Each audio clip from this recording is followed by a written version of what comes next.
오늘 은혜 받으실 하나님의 말씀은 잠언서 4장 20절로 27절입니다. 내 아들아, 내 말에 주의하며 내가 말한 것에 네 귀를 기울이라. 그것을 내 눈에서 떠나게 하지 말며 네 마음속에 지키라. 그것은 얻는 자에게 생명이 되며 그의 온 육체의 건강이 됨이니라. 모든 지킬 만한 것 중에 더욱 네 마음을 지키라. 생명의 근원이 이에서 남이니라. 구부러진 말을 네 입에서 버리며 비뚤어진 말을 네 입술에서 멀리하라. 네 눈은 바라보며 네 눈꺼풀은 네 앞을 곱게 살펴 네 발의 행악길을 평탄하게 하며 네 모든 길을 든든히 하라. 좌로나 우로나 치우치지 말고 네 발을 악에서 떠나게 하라. 아멘.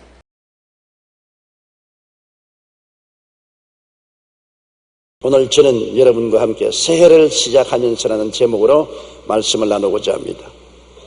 저는 지금까지 세계 각지의 여행을 많이 하고 살아왔습니다.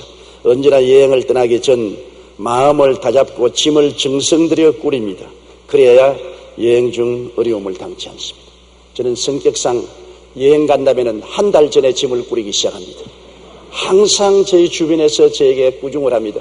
뭘 여행 가는 당사자 당일날 꾸리면 되지 한 달 전부터 짐을 꾸리느냐. 그것은 짐을 일찌감치 꾸려 놓아야 자꾸 생각하면서 모자란 것을 추가해서 여행지에 가서 물건이 모자라서 당황하지 않기 때문인 것입니다. 우리는 새해를 향해 벌써 여행을 시작했습니다. 우리 마음을 가다듬기 위하여 다시 한번 우리의 삶을 살펴보아야 하겠습니다. 피터 모펫이라는 사람은 우물을 청소하는 데 주의를 기울이기보다는 차라리 그대의 마음을 청소하는 데 주의를 기울이라. 그대의 양떼보다는 그대의 마음을 살찌게 하라. 그대의 집을 방어하기보다는 그대의 마음을 지키기를 더욱 힘쓰라. 그대의 돈을 지키기보다는 그대의 마음을 지키기에 더욱 힘쓰라고 말했습니다. 청교도인 존 회볼은 어떠한 조건 하에서도 마음을 지키고 바르게 관리하는 일은 기독교인의 생활에 있어서 위대한 사명에 속한다고 말했습니다. 그렇습니다. 새해는 우리 마음을 가다듬기 위해 다시 한번 우리의 삶을 살펴보아야만 하겠습니다. 첫째로 새해에는 좀 더 정의롭고 정직하고 거룩하게 살기로 마음의 결정을 해야 되겠습니다. 왜 좀 더 정의롭고 정직하고 거룩하게 살자고 말을 했냐면 완전히 정의롭고 완전히 정직하고 완전히 거룩한 사람은 이 땅에 예수 그리스도밖에 태어난 적이 없습니다. 인간은 모두 다 불완전합니다.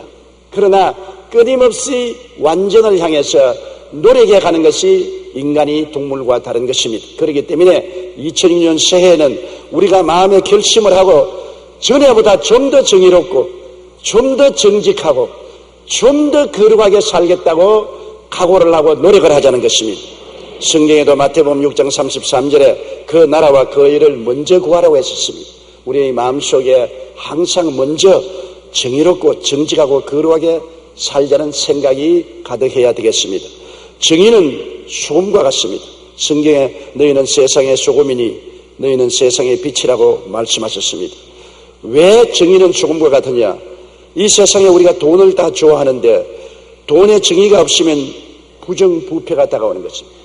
돈 플러스 정의가 있어야 올바르게 벌고 올바르게 사용하지, 정의를 제껴놓고 돈을 벌이면 부정부패하게 돈을 벌고 정권과 유착해서 돈을 벌고 돈을 부정과 부패에 사용하게 되고 방탕과 타락에 사용하게 되는 것입니다.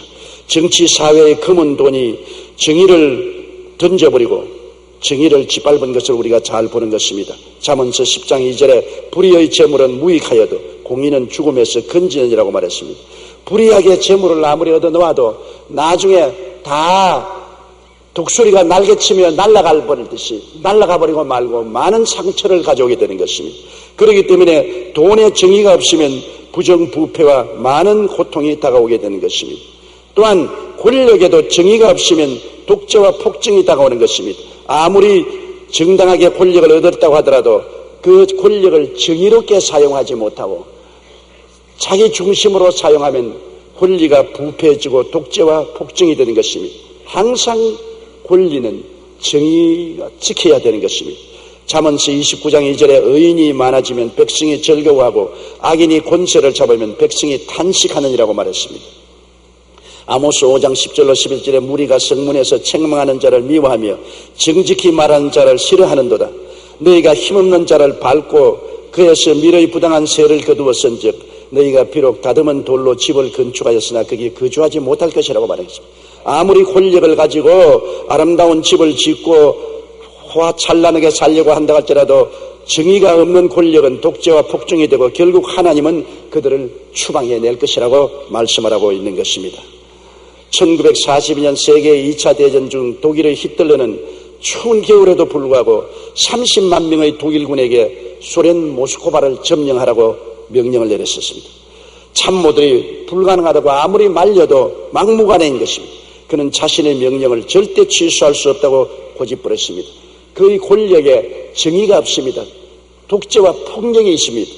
어쩔 수 없이 독일군은 넉넉하지 못한 식량과 매서운 추위 속에서 제대로 쓰지 못하는 무기를 가지고 진격을 감행했습니다. 결국 독일군은 소련군에게 패배하고 20만 명이 전사하고 9만 명이 포로가 되는 치명적인 패배를 당하고 말았습니다. 살아 돌아온 병사는 겨우 6천 명에 불과했습니다. 히틀러 한 사람의 불의한 욕망과 고집으로 말미암아 수많은 인명이 희생된 것입니다. 권력에 정의가 빠지면 독재와 폭정이 되고 마는 것입니다. 이 사실을 우리는 북한을 살펴서 잘 알고 있는 것입니다. 김정일의 권력은 정의를 잃어버린 권력입니다. 독재와 폭력이 가득 찬 권력인 것입니다. 우리는 이것을 보고 깊이 깨달아야 되는 것입니다. 자유민주주의라는 것은 국민들이 권력을 감시하는 것이 자유민주주의인 것입니다. 언제나 국민들이 권력이 정의롭게 행해지는지 안 행해지는지를 감시해야 되는 것입니다. 그래서 권력이 정의를 잃어버리고 폭정이 되고 독재가 되지 않도록 우리가 항상 지켜보아야만 하는 것입니다. 사회생활에 정의가 없으면 폭력사회가 되는 것입니다. 자기의 주의 주장을 폭력 시위로 표시하는 것은 범죄인 것입니다. 우리 사회 우리가 종종 보는 것은 자기의 주장과 주의를 관철하기 위해서 쇠파이프를 들고 몽둥이를 들고 휘두르는 장면을 많이 봅니다. 이것이 무슨 자기 주의와 주장을 하는 것입니까? 사회생활에 정의가 없으면 폭력사회가 됩니다. 쇠파이프는 쇠파이프를 만나게 되고 주먹은 주먹을 만나게 되는 것입니다. 오늘날 사회에 정의가 서야 폭력이 사라지는 것입니다. 어떠한 이권단체의 주장만 가지고 나가서 폭력을 휘두른다면 이 사회는 무정무주의가 되고 말 것인 것입니다. 오늘날 우리가 크게 회개해야 될 것은 우리 사회생활의 정의가 사라져가고 사회가 집단 이기주의와 폭력사회로 변화되고 있다는 것을 보고 탄식하지 아니할 수 없습니다. 아모스 5장 7절에 정의를 쓴 쑥으로 바꾸며 공의를 땅에 던지는 자들아 너희의 허물이 많고 죄악의 무거움을 내가 아노라. 너희는 의인을 학대하며 뇌물을 받고 성문에서 가난한 자를 억울하게 하는 자로다. 그리고 하나님께서 탄식하셨습니다. 아모스 5장 24절에 오직 정의를 물같이 공의를 마르지 않은 강같이 흐르게 할지라도 말씀하고 있는 것입니다. 철학자 아리스토텔레스는 정의는 사회의 질서라고 말했었습니다. 정의가 있는 곳에는 질서와 평화, 발전과 번영이 있다는 것입니다. D.D. 필드는 정의는 모든 것이 위에 있다. 성공도 좋고 부도 좋고 명예도 좋지만 정의는 그들 모두를 능가한다라고 말한 것입니다. 어떤 힘이나 권력도 정의를 넘어설 수는 없다는 말입니다. 그래서 영국 속담은 하늘이 무너져도 정의를 지키라 하였으며 신성 로마 황제인 베르란디 1세도 역시 세계가 소멸할지라도 정의를 이루라고 강조한 것입니다. 정의는 소금과 같아서 정의가 없으면 부정부패와 독재, 폭력 사회가 되는 것입니다. 그렇기 때문에 항상 우리는 더 내 자신으로부터 정의로워지려고 노력하고 애를 쓰는 삶을 살아야 되는 것입니다. 가정에 정의가 없으면 불행이 다가오는 것입니다. 부부가 남남끼리 모여서 자식 놓고 사는데 정의를 던져버리고 정의를 없애고 폭력과 완력으로 나가면 그 가정은 무너지는 것입니다. 잠언서 13장 23절에 불의로 말미암아 가산을 탕진한 자가 있다고 말한 것입니다. 불의가 들어오면 가산을 탕진하고 술 먹고 방탕하고 오락으로 모든 것을 다 날려버리고 마는 것입니다.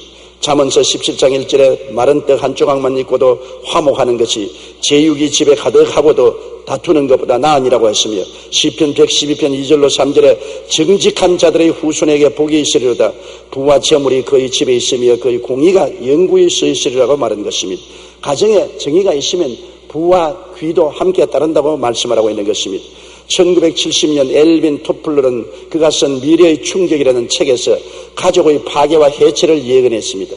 이 책에서 그는 앞으로 사회는 시험관 아기가 출산되고 실험결혼, 계약결혼, 독신주의, 동성연애, 일부 다치 등이 법적으로 공인되는 사회가 될 것이라고 예측했습니다.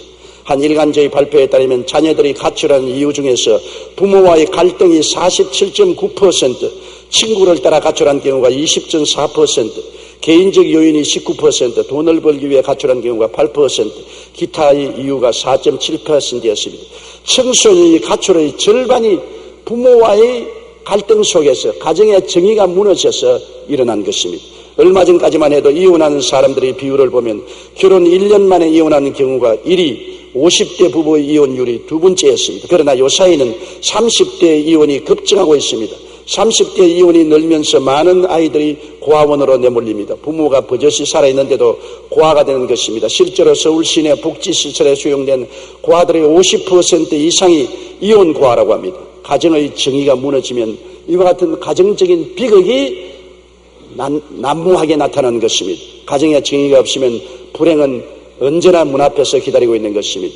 예수님은 우리의 불의 때문에 십자가에 처형당한 것입니다. 우리가 정의를 버리고 불의를 따라 행함으로 이 불의의 세력을 멸하고 우리에게 정의를 갖다 주기 위해서 예수님은 우리의 일생에 지은 모든 불의를 당신이 책임지고 십자가에 올라가서 그 대가를 지불했습니다. 몸이 찢어지고 피를 흘리고 한없는 고통을 당하면서 우리 불의의 심판을 받고 다 청산해 주신 것입니다. 베드로전서 3장 18절에 그리스도께서 단번에 죄를 위하여 죽으사 의인으로서 불의한 자를 대신하셨으니 이는 우리를 하나님 앞으로 인도하리 하심이라고 말한 것입니다. 우리의 불의를 헐고 우리가 하나님 앞에 나갈 수 있도록 길을 내기 위해서 예수님은 십자가의 희생 제물이 되신 것입니다. 요한일서 1장 9절에 만일 우리가 우리 죄를 자백하면 저는 미쁘시고 이로우사 우리 죄를 사하시며 모든 불의에서 우리를 깨끗게 한다고 말한 것입니다. 우리는 항상 좀 더 정의로워지기 위해서 우리의 불의를 매일같이 회개하고 자복하고 주의 보혈로 씻고 하나님 앞에 가까이 나가서 하나님의 도움으로 정의롭게 살고 정의를 가져오는 사람이 되어야 되는 것입니다. 그 다음 우리는 새해에는 정직하게 살기로 마음의 결심을 하고 노력을 해야 되는 것입니다.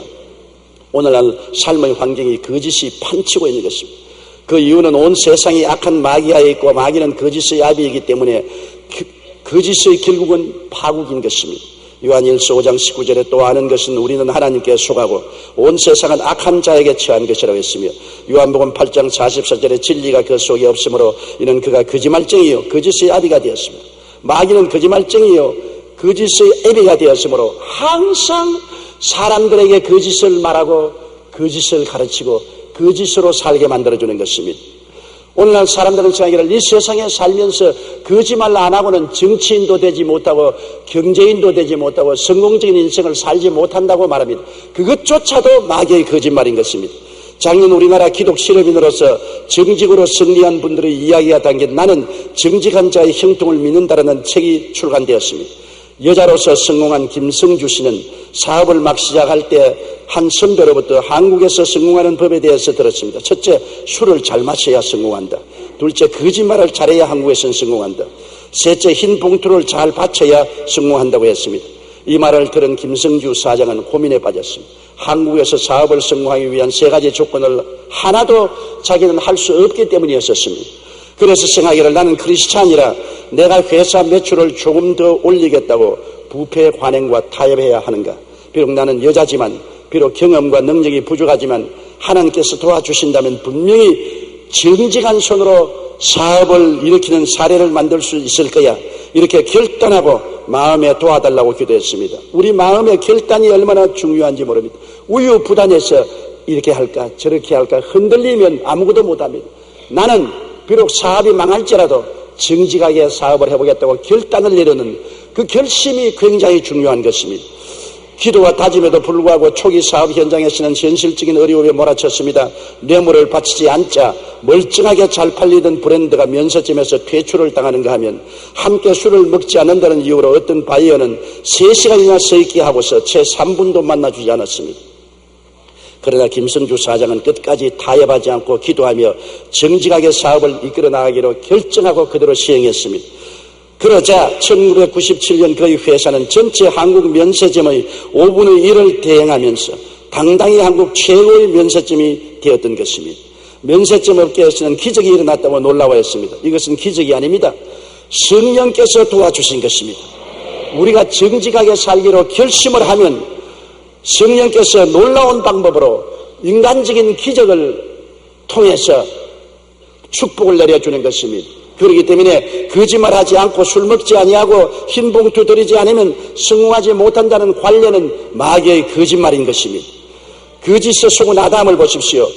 마귀가 아담에게 와서 선악과를 따먹으면 너희 눈이 밝아 하나님처럼 된다. 얼마나 번쩍거리고 찬란한 거짓말입니까? 아담은 그 거짓말에 속아 넘어가서 선악과를 따먹고 거짓에 속은 그 인생의 결과는 처참한 파탄이요 재앙밖에 남은 것이 없었습니다. 마귀는 똑같은 수단으로 예수님을 속여보려고 하는 것입니다. 하나님이 당신 배가 고파도 밥 안 주니까 돌을 떡으로 만들어 먹으라고 하나님에 대한 원망을 하려고 거짓말을 꾸몄습니다만 예수님은 속아 넘어가지 않았습니다. 하나님이 너를 유명하게 만들어주니까 높은 뾰충탑에서 뛰어내려 발이 돌에 부딪히지 않도록 해서 유명하게 되라. 그 거짓말에 속아 넘어가지 않았습니다. 하나님이 너에게 부귀 영광 권세를 안 주니 내게 절하라. 그러면 내가 천하 영광과 부귀 영화를 주겠다고 속였으나 예수님은 거기에 속아 넘어가지 않았었습니다. 거짓에 속아 넘어가면 그 뒤에는 파탄이 다가오고 재앙이 다가오게 되는 것입니다. 우리는 꿈에도 거짓말 하지 말라는 이야기를 듣고 있는 것입니다. 출애굽기 20장 16절에 내 이웃에 대하여 거짓 증거하지 말라고 했으며 잠언서 19장 5절에 거짓 증인은 벌을 면하지 못할 것이요 거짓말을 하는 자도 피하지 못하라고 말한 것입니다. 거짓은 처음은 달콤하고 좋은 것 같으나 훗날에 큰 형벌이 다가온다는 것입니다. 전도서 3장 16절에 재판하는 곳 거기에도 악이 있고 정의를 행하는 곳 거기에도 악이 있다고 탄식을 했습니다. 어느 법정 소송 사건에서 가장 중요한 증인으로 퇴직된 12살의 소년이 있었습니다. 큰 돈을 받고 잘못을 저지른 사람 편에서 변호사는 철저하게 반대 신문을 펼쳤지만 소년의 증언에서 잘못을 찾을 수가 없었습니다. 마지막 신문기간이 되자 변호사는 엄숙하게 물었습니다. 얘야, 너희 아버지가 법원에서 증언할 때 어떻게 하라고 너에게 부탁하더냐? 이 말에 소년은 아버지가 내게 부탁한 말씀이 있습니다. 그러니까 상대편 변호사가 귀가 번쩍했어. 그래, 아버지가 어떻게 하라고 말하지? 그때 소년은 담담한 표정으로 이렇게 말했습니다. 아버지는 제게 변호사님이 저를 혼란에 빠뜨리기 위해 이것저것 물어볼 것이라고 하셨어요. 하지만 제가 정직하게 사실만을 말한다면 언제나 똑같은 것을 말할 수 있을 것이라고 말하고 어떠한 유능한 변호사도 너를 올무에 넣지 못할 것이라고 말합니다. 맞았습니다. 도산 안창호 선생은 농담으로라도 거짓말을 말하라. 꿈에서라도 성실을 잃었거든 통회하라고 가르쳤습니다. 결국 정직이 승리하기 때문인 것입니다. 정직한 사람만이 거짓이 판치는 세상에서 하나님과 동행하며 승리할 수 있는 것입니다. 거짓은 일시적으로 형통한 것 같으나 뒤는 아담이 체험한 것처럼 낭패와 실망을 당하고 쓰디쓴 재앙이 다가오게 되는 것입니다. 거짓은 남을 속일 뿐 아니라 자기를 속이는 것입니다. 자기 양심을 속입니다. 그러므로 서로의 신뢰를 잃을 뿐 아니라 자기도 자기를 믿을 수 없는 인격적인 파탄을 가져오고 분열을 가져오는 것입니다. 잠언서 12장 22절에 거짓 입술은 야훼께 미움을 받아도 진실하게 행하는 자는 그의 기뻐하심을 받느니라고 말했습니다. 갈라디아서 6장 7절에 스스로 속이지 말라. 하나님은 없인 여김을 받지 아니하시나니 사람이 무엇으로 심든지 그대로 거두리라. 거짓으로 심으면 파탄으로 거둡니다. 참으로 심으면 칭찬과 축복으로 거두게 되는 것입니다. 현실에 거짓이 달콤해 보여도 나중에는 쓰디쓴 열매를 맺는다는 것을 성경은 우리에게 말해주고 있는 것입니다. 일사 후퇴 때 은행에서 돈을 대출받았던 한 기업인이 피난을 가기 전에 은행을 찾아가 돈을 갚으려고 했습니다. 참고 직원은 이 난리통에 어떻게 될지 모르는데 돈을 뭐라고 갚아요? 돈 가지고 피난 갔어요. 그러나 그는 아니야, 내가 기어코 돈은 갚고 피난을 가야지 빚을 빼먹고 피난 갈 수 없다고 고집을 해서 돈을 다 갚았습니다. 그 후에 그는 제주도에서 군 부대에 생선을 납품하는 원양 사업을 시작하게 되었습니다. 그러나 수중에 돈도 담보도 전혀 없었기 때문에 사업자금 융자를 신청하기 위해 은행을 찾아갔습니다. 그런데 그 은행장이 누구냐면 바로 1.4 우태 때 창구에서 돈을 갚지 말고 그냥 가세요. 전쟁통에 무슨 돈을 갚아요. 하는 그 사람에게 억지로 돈을 갚은 바로 그 당사자였습니다. 그분이 반성을 하고 당기면서 당신 같은 사람에게는 담보도 보증인도 소용없어요. 그대로 공짜로 돈을 주어도 괜찮아요 하고 2억을 담보해 주어서 그 돈으로 원양 사업을 해서 크게 돈을 벌였습니다. 그분이 바로 사랑에 빚진 자라는 책을 지은 한국유리 회장 최태섭 장로의 이야기인 것입니다. 누가 보든 말든 정직하게 사니까 하나님께서 더 좋은 것으로 갚아주신 것입니다. 정직은 더디가는 것 같이 보이나 가장 빠른 성공의 지름길인 것입니다. 영국 격언에 하루 행복하기를 원하면 이발소에 가라. 일주일만 행복해지기를 원하면 결혼을 하라. 한 달 정도 행복해지기 원하면 말을 사라. 1년쯤 행복해지기를 원하면 집을 사라. 그러나 평생에 행복하게 되기를 원한다면 정직한 인간이 되라고 말했었습니다. 우리는 이 세상에 살면서 정직하려고 노력하고 애를 써도 안 될 때가 많습니다. 그러나 진리의 영 성령이 오시면 우리를 도와주시는 것입니다. 성령은 거짓의 영이 아니고 진리의 영입니다. 마귀는 거짓의 영이지만 성령은 진리의 영이라 우리에게 보혜사가 되어 오셔서 진리를 믿고 진실을 말하고 진실하게 살 수 있도록 성령이 도와주십니다. 그렇기 때문에 항상 우리는 위기에 처할 때 보혜사 성령이여 참말을 하도록 도와주시옵소서. 진실하게 살도록 도와주시옵소서. 성령의 도우심을 우리가 간절히 구해야 되는 것입니다. 요한복음 16장 13절에 진리의 성령이 오시면 그가 너희를 모든 진리 가운데로 인도하시리라고 말씀했었으며 에베소 4장 25절에 그런즉 거짓을 버리고 각각 이유와 더불어 참된 것을 말하라고 말씀하고 있는 것입니다. 그 다음 우리는 새해 거룩하게 살려고 노력을 해야 되겠습니다. 세속의 홍수 속에 우리는 빠져서 살고 있습니다. 오늘날 어디를 봐도 하나님은 없습니다. 예수님을 섬기는 곳이 없습니다. 세상은 온전히 육신의 정욕, 안목의 정욕, 이 세상을 따라서 탐욕으로 넘칠거리는 홍수 속에 살고 있는 것입니다.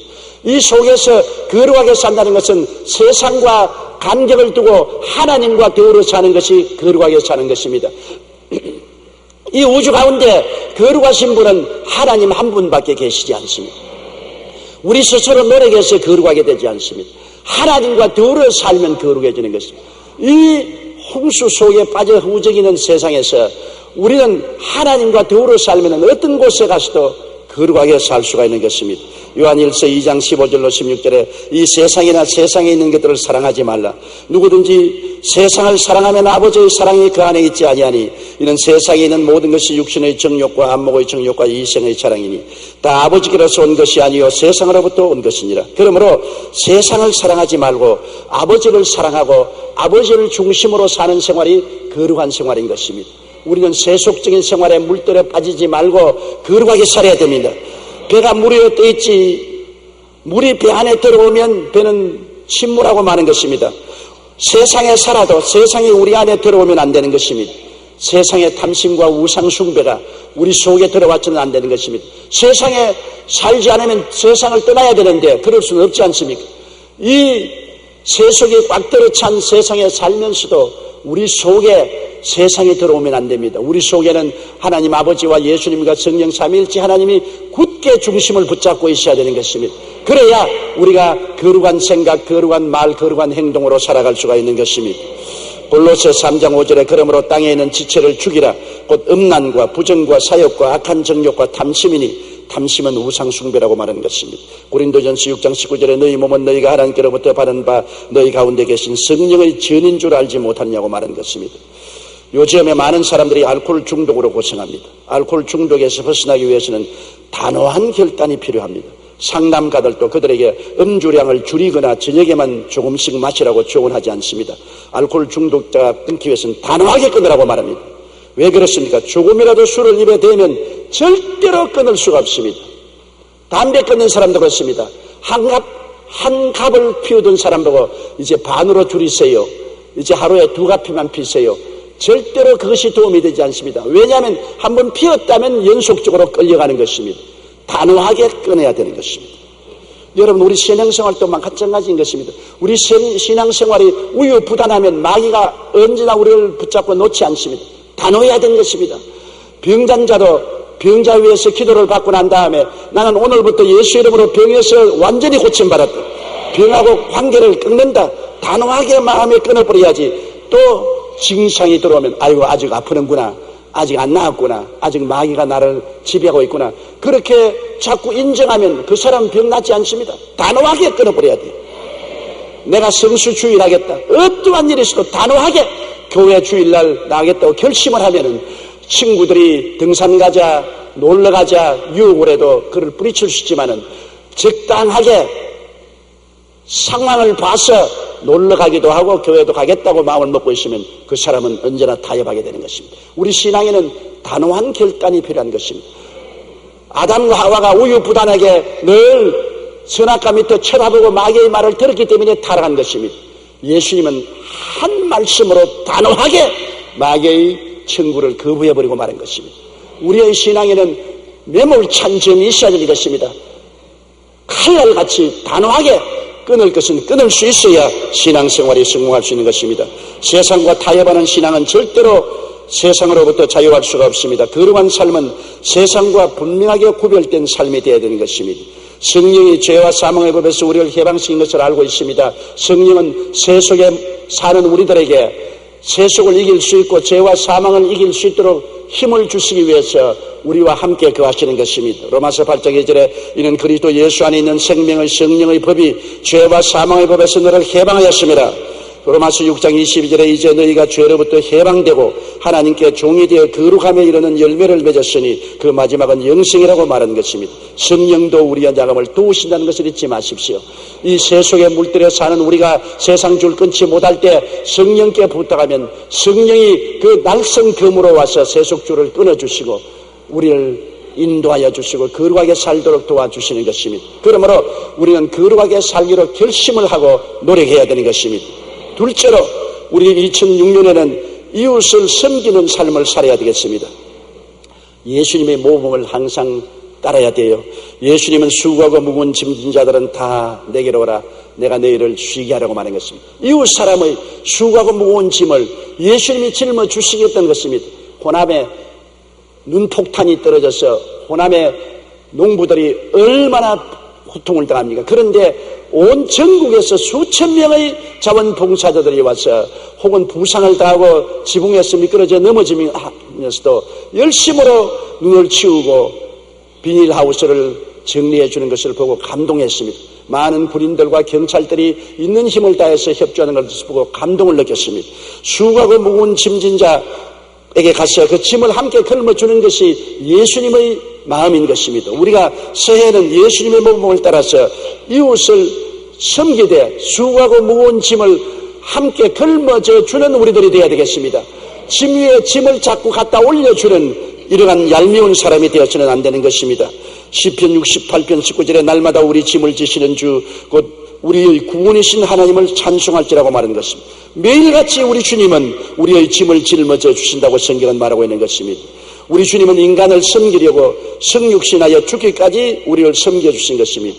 주님께서는 너 죄 지은 게 너 탓 아니야, 너 탓으로 죄를 지었으니 너가 책임져라, 그렇게 말하지 않았습니다. 너 죄를 지었냐? 다 내가 너를 만들어서 세상에 보낸 것이 내 탓이다. 내가 죄를 짊었지만 주님은 우리 탓으로 돌리지 않고 우리의 모든 죄를 당신 탓으로 돌려서 책임지고 십자가에 대신 올라가서 몸짓고 피 흘린 것을 기억하십시오. 우리가 가정생활하면서 일이 생기면 아내는 남편 탓이라고, 남편은 아내 탓이고, 부모는 자식 탓이고, 자식은 부모 탓이고, 형제 탓으로 돌리면 안 되는 것입니다. 우리의 삶에 무엇이 내가 책임질 줄 알아야 되고 내가 남의 짐을 져줄 줄 알아야 되는 것입니다. 빌립보서 2장 6절로 8절에 그런 근본 하나님의 본체시나 하나님과 동등됨을 취할 것으로 여기지 아니하시고 오히려 자기를 비워 종의 형체를 가지사 사람들과 같이 되셨 사람의 모양으로 나타나서 자기를 낮추시고 죽기까지 복종하셨으니 곧 십자가에 죽으심이라고 말한 것입니다. 우리 주님은 남을 나보다 낮게 여기는 마음을 늘 가지고 있었습니다. 우리 주님은 하늘과 땅과 세계와 가운데 모든 것을 지으신 만왕의 왕 만주의 주인데도 불구하고 그는 제자들의 발을 씻겼습니다. 유대 나라에서는 생다를 신고 길을 걷기 때문에 발이 더러워집니다. 귀한 손님으로 집에 가면 종들이 물을 떠와서 그 발을 씻어서 수건으로 닦아주는 것입니다. 그런데 예수님이 떠나시기 전에 대야에 물을 떠와서 제자들 앞에 무릎을 꿇고 제자들의 더러운 발을 씻고 타오르로 닦아주었습니다. 제자들은 너무나 감동하고 놀랐습니다.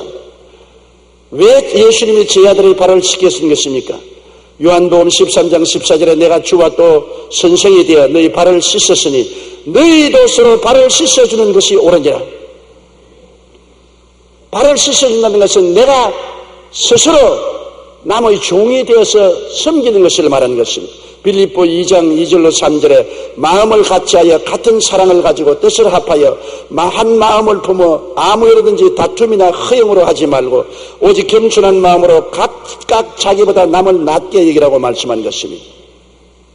원리안 부수가 구세군을 창설한 후 그 이름이 널리 알려져 많은 사람들이 구세군에 지원했습니다. 그 중에는 한때 성공회의 감독을 꿈꾸었던 사무엘 브랭클이라는 청년이 있었습니다. 그는 미국의 부유한 생활을 뒤로 한 채 대서양을 건너 영국으로 왔습니다. 부수 장군은 그의 지원을 마지 못해 허락했지만 그의 교만한 태도가 마음에 걸렸습니다. 그래서 브랭클에게 다른 훈련상들의 군화를 닦으라고 지시했습니다. 무언가 대단한 일을 기대했던 브랭클은 내가 군 하나 닦기 위해서 그 먼 대서양을 건너왔단 말인가 하는 생각으로 마음에 화가 잔뜩 났습니다. 그러던 하루는 환상 중에 예수님께서 비천한 제자들의 발 위로 허리를 굽히시고 발을 씻는 모습을 보았습니다. 브랭클은 그제야 자신이 얼마나 교만한가를 깨닫고 눈물을 흘리며 회개했습니다. 그리고 이렇게 기도했습니다. 주님은 그들의 발을 씻기셨습니다. 저는 그들의 구두를 닦겠습니다. 브랭클은 그들의 군화를 닦으며 성김의 도리와 성공을 체험했었습니다. 그리고 후에는 구세군 최초의 미국인 감독관이 되었던 것입니다. 하나님의 일을 한다는 것은 예수님처럼 다른 사람을 나보다 낮게 여기고 섬기는 삶인 것입니다. 다른 사람에게 군림하는 자세가 아니라 다른 사람에게 허리를 굽히고 낮아지는 자세인 것입니다. 하늘나라에는 더구나 더 지위가 높아질수록 섬기는 자세를 가져야만 하는 것입니다. 조지 스위팅은 말하기를 예수 그리스도는 베푸는 자의 가장 좋은 본보기가 되었다고 말한 것입니다. 그러므로 우리가 이 땅에 살면서 남에게 대접을 받고자 하는 자는 먼저 남을 대접하는 삶을 살아야 되는 것입니다. 내가 존경받고 싶으면 남을 먼저 존경하고 사랑받고 싶으면 내가 먼저 사랑하고 내가 도움을 받고 싶으면 남을 먼저 도와줘야 되는 것입니다. 마태복음 7장 12절에 그러므로 무엇이든지 남에게 대접을 받고자 하는 대로 너희도 남을 대접하라. 이것이 율법이요 선지자라고 말한 것입니다. 갈라디아서 5장 14절에 온 율법은 내 이웃 사랑하기를 내 자신같이 하라 하신 한 말씀에 이루어졌다고 말하고 있는 것입니다. 우리가 잘 아는 미국의 강철왕 앤드류 카네기는 훌륭한 사업가면서 동시에 자선 사업가였습니다. 그는 재산을 가지고 죽는다는 것은 인간으로서 부끄러운 일이라고 명언을 남기기로 유명합니다. 카네기는 스코틀랜드의 가난한 농부의 아들로 태어나서 경제 불황으로 13살 때 미국으로 건너왔기 때문에 초등학교 4학년밖에 학교를 다니지 못했습니다. 그러나 그는 최선을 다해 돈을 벌고 사회에서 번 돈을 사회에 환원해야 된다는 생각으로 살아갔습니다. 그러자 카네기는 세계에서 손꼽히는 강철왕이 되고 재벌이 되었습니다. 평소 생각대로 문화, 교육, 예술, 구제, 평화를 위해 여러 연구소를 설립하고 자선사업을 벌였습니다. 1892년에는 뉴욕의 카네기홀을 만들어 예술진흥에 주력하고 1902년 카네기 연구소를 창설했고 1904년에 카네기 기금을 1905년엔 카네기 교육진흥재단을 1910년에는 카네기 국제평화재단을 설립했습니다. 이뿐 아닙니다. 그는 각 지방의 교회에 약 7,000대의 파이프 오르간을 기증하고 2,800곳 이상의 도서관에 자금을 제공했습니다. 앤드류 카네기 한 사람이 일생 동안 사회에 기증한 돈만 지금의 화폐 가치로 몇 조 원이 넘습니다. 다른 이들을 위해 꾸준히 나누어 주니까 하나님께서 자꾸 채워주셔서 엄청난 업적을 남기게 한 것입니다. 다른 사람의 필요를 채워주면 하나님께서 그를 더욱더 큰 도구로 사용하십니다. 사랑은 하나님의 능력을 체험하는 통로가 되기 때문인 것입니다. 그렇기 때문에 항상 남을 먼저 대접하면 내가 대접을 받는다는 것을 잊지 말아야 되는 것입니다. 남에게 친절을 베풀면 내가 친절을 받게 되고 사랑을 베풀면 사랑을 받게 되는 것입니다. 셋째로 우리는 이 세상에 살면서 2006년에는 사랑을 실천하면서 사십시다. 사랑을 해야 되겠다고 마음속으로는 다 생각하지만은 우리가 실천을 하지 않고 살았었습니다. 그러나 지극히 적은 것으로부터 사랑을 실천하면서 살아야 되는 것입니다. 인간의 삶을 가장 행복하게 하고 보람되게 하는 것은 사랑을 실천하면서 살 때 일어나는 것입니다. 왜냐하면 하나님을 본 자가 없습니다. 그러나 성경은 하나님은 사랑이라고 말했습니다. 사랑이 실천되는 곳에 하나님이 나타나시는 것입니다. 적은 사랑은 적은 하나님의 모습이, 큰 사랑은 큰 하나님의 모습이 나타나는 것입니다. 우리는 교회 왔다 갔다 하면 좋은 종교인이 된다고 생각하는 것입니다. 여러분, 종교인을 하나님은 존경하지 않습니다. 하나님은 사랑을 실천한 자를 사랑하는 것입니다. 강도 만난 이야기를 여러분 너무나 잘 하지 않습니까? 한 사람이 예루살렘을 떠나 여리고로 내려가다가 강도를 만났어. 입는 것 다 빼앗기고 옷도 벗기고 피투성이가 던져넣는데 종교인 두 사람이 지나갔습니다. 유대인입니다. 모두 다. 한 사람은 제사장이요 율법을 주장하는 사람으로서 비평하고 판단하고 지나갔습니다. 다른 사람은 레위인으로서 종교의식을 집행하는 사람으로 종교의식만 집행하면 되었지 내가 무슨 상관이냐 무관심했습니다. 오늘날 교인과 한 가지입니다. 율법주의자는 남을 자꾸 핀편하고 손가락질하고 판단하고 심판만 하고 도와주려고 하지 않습니다. 또 이식주의자는 내 주일날 교회 나오고 11조 내고 기도하고 하면 되었지 가난하고 병들고 헐벗고 굶주리고 고통당하는 사람 관심 가질 게 뭐냐 나만 잘 믿으면 되었지. 이러한 신앙생활은 하나님께서 기뻐하는 신앙생활인 것입니다. 이러한 사람들은 종교를 가진 사람이지 참된 신앙을 가진 사람은 아닌 것입니다. 그러나 사마리아인은 유대인이 아닙니다. 하나님이 유대 종교주의자들에게 수치와 곤욕을 주기 위해서 일부러 이 말을 한 것입니다. 유대인들 앞에서 유대인은 율법주의자고 의식주의자로서 남 비평하고 판단만 하고 무관심하지만은 여기에 유대인도 아닌 이방 개 같은 사마리아인이지만은 강도 만난 사람을 보고 그는 기름을 붓고 포도주를 붓고 옷을 찢어 붕대로 만들어 감싸주고 사매어주고 자기 짐승의 채 주막집에 데려가서 돌봐주었다. 누가 참된 이웃이냐? 유대인도 별 도리 없이 선을 베푼 사람입니다. 너도 그렇게 해라.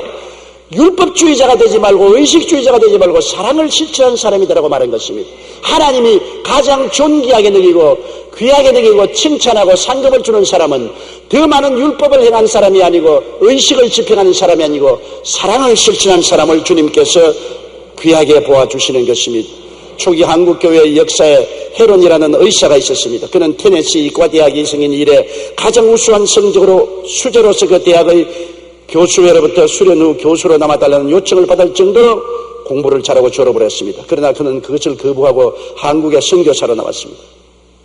그는 안다우드보다 2달 늦은 1885년 6월에 내한하여 알렌의 제중원에서 일을 했습니다. 알렌이 선교사직을 그만둔 후에도 제중원 원장으로 일하면서 밤낮 없이 한국 사람들을 치료했습니다. 그런데 그가 한국에 온 지 5년이 되는 1890년 여름에 각종 전염병이 창궐했습니다. 다른 선교사들은 남한산성의 휴양지에서 피해서 쉬고 있었지만 헤론은 폭염 속에서도 서울까지 먼 거리를 드나들며 환자들을 치료했습니다. 그러다가 더위와 과로에 지쳐 이질에 걸려 3주간 앓다가 7월 16일 이역 말린 낯선 땅에서 젊은 아내와 2 딸을 남겨준 채 세상을 떠나고 말았습니다. 예수를 모르는 조선에 대한 사랑 때문에 교수요 저명한 이사로서의 길을 버리고 낯선 땅에 와서 생명을 걸고 병들어 죽어가는 조선인들을 섬겨왔습니다. 그러기 때문에 그런 분들 때문에 오늘 기독교가 한국에 뿌리를 내릴 수가 있은 것입니다. 오늘날 복음이 한국 사회에 창일하게 될 수 있는 것이 그들의 사랑의 헌신 때문에 이루어진 것입니다. 100마디 말보다도 하나의 사랑의 행동이 더 많은 영광을 나타내는 것입니다. 예속담에 한 마리의 썰개보다 한 방울의 꿀이 더 많은 파리를 잡는다고 말하는 것입니다. 아무리 거창한 율법 행위와 의식을 집행한다 해도 사랑의 조그마한 행위에 비교할 수가 없는 것입니다. 그러므로 2006년은 우리는 우리 가정에서 우리 바로 이웃에서 사랑을 실천하는 우리들이 되어야 되겠습니다. 사랑은 허물을 사하고 정죄하고 심판하지 않습니다. 주님은 내가 자비를 원하고 제사를 원치 않는다고 말하는 것입니다. 제사라는 것은 율법의 심판으로 짐승을 잡아 죽이는 것을 말하는 것입니다. 심판하고 죽이는 것을 원하지 않고 용서해주는 자비를 원한다고 주님은 말한 것입니다. 호세아 6장 6절에 나는 인애를 원하고 제사를 원치 아니하며 번제보다 하나님을 아는 것을 원한다고 말했었습니다. 베드로전서 4장 8절에 무엇보다 뜨겁게 서로 사랑할지니 사랑은 허다한 죄를 덮는다고 말한 것입니다. 사랑하면 상대편의 죄를 자꾸 벗기는 것이 아니라 허물을 덮어주고 그들을 살려주려고 애를 쓰게 되는 것입니다. 사랑은 상처를 치료해 줍니다. 미워하는 사람은 남의 상처를 자꾸 핥히고 소금을 탁 칠하고 확확 비벼버리는 것인데, 사랑은 그렇지 않습니다. 상처 입은 사람을 어찌하는지 치료해 주려고 애를 쓰는 것입니다. 로마서 15장 2절에 우리 각 사람이 이웃을 기쁘게 하되 선을 이루고 덕을 세우도록 하라고 말씀하셨으며, 데살로니가 전서 5장 14절에 마음이 약한 자들을 격려하고 힘없는 자들을 붙들어주며 모든 사람에게 오래 참으라고 말했었습니다. 야고보서 3장 18절에 화평케 하는 자들은 화평으로 심어 의의 열매를 거둔다고 말하고 있는 것입니다. 사랑은 짐을 나누어 줍니다. 남에게 짐을 보태는 것이 아니라 남의 짐을 같이 어깨를 밀어넣고 짊어져 주어서 가볍게 만들어주는 것이 사랑의 실천인 것입니다. 갈라디아서 6장 2절에 너희가 짐을 서로 지라 그리하여 그리스도의 법을 성취하라고 말했었습니다. 로마서 12장 15절로 16절에 즐거워하는 자들과 함께 즐거워하고 우는 자들과 함께 울고 높은 데 마음을 두지 말라고 말한 것입니다. 빌립보 2장 4절에 각각 자기 일을 돌볼 뿐더러 또한 각각 다른 사람의 일을 돌보아 나의 기쁨을 충만케 하라고 말씀하신 것입니다. 사랑은 남을 시기하고 질투하고 남이 못되는 것을 좋아하고 남을 핥히지 않습니다. 중상모략하지 않습니다. 사랑은 남이 성공하도록 도와주는 것입니다. 언제나 뒤에서 수근거리고 참소하고 남을 중상하고 모략하는 것은 사탄을 미워하는 것이지 사랑이 아닌 것입니다. 누가복음 6장 38절에 주라 그리하면 너에게 줄 것이니 곧 후이 되어 누르고 흔들어 넘치도록 너에게 안겨주리라. 사랑은 성공을 주는 것을 말하는 것입니다. 우리가 남이 성공하도록 해주면 남은 나를 성공하도록 도와주게 되는 것입니다. 우리는 새해 지극히 평범한 삶 속에서 정의와 정직과 거룩함을 추구하고 이웃을 섬기며 사랑을 실천하는 삶을 살도록 최선을 다하여 노력을 하십시다. 이렇게 할 때 천국의 영광은 우리들을 통해 삶의 현장에 나타나게 되실 것입니다. 하나님께서 이 새해 여러분과 함께하여 주셔서 여러분이 정의를 위해서 노력하고 정직하게 살려고 애를 쓰고 결단을 내리고 거룩하게 살려고 성령의 도움을 늘 구하고 살며 여러분께서 이웃을 섬기기 위해서 나를 희생하고 사랑을 실천하는 삶을 살 때 하늘나라가 여러분을 통해서 가정과 사회와 국가와 세계에 넘쳐나게 되실 것입니다. 다 같이 고개 숙여 기도드리겠습니다. 사랑이 많으신 우리 아버지 하나님, 새해를 맞은 우리들이 우리 마음에 다짐을 하고 출발을 합니다. 하나님 아버지, 새해에는 우리가 다 평범한 사람이지만은 좀 더 정의롭게 살 수 있도록 노력하게 도와주시옵소서. 정의롭게 살겠다는 노력을 포기하지 말게 도와주시옵소서. 어찌하는지 성령의 도우심을 받아 정직하게 살고 거짓을 버리며 살게 도와주시고 새 속에 물들지 말고 거룩하게 살도록 하나님의 성령의 도움을 허락하여 주옵소서. 아버지여, 새해에는 이웃을 섬기며 살게 도와주옵소서. 가족을 섬기고 이웃을 섬기며 나라를 섬기고 살게 도와주시옵소서. 적은 일에 사랑을 실천하며 살게 도와주시옵소서. 큰 일을 못한다고 해서 사랑 실천을 포기하지 말고 지극히 적은 일에 사랑을 실천하는 우리들이 되게 도와주시옵소서. 그래서 천국의 영광이 우리를 통해서 온 땅에 넘쳐나게 도와주옵소서. 예수님 이름으로 기도드리옵나이다. 아멘.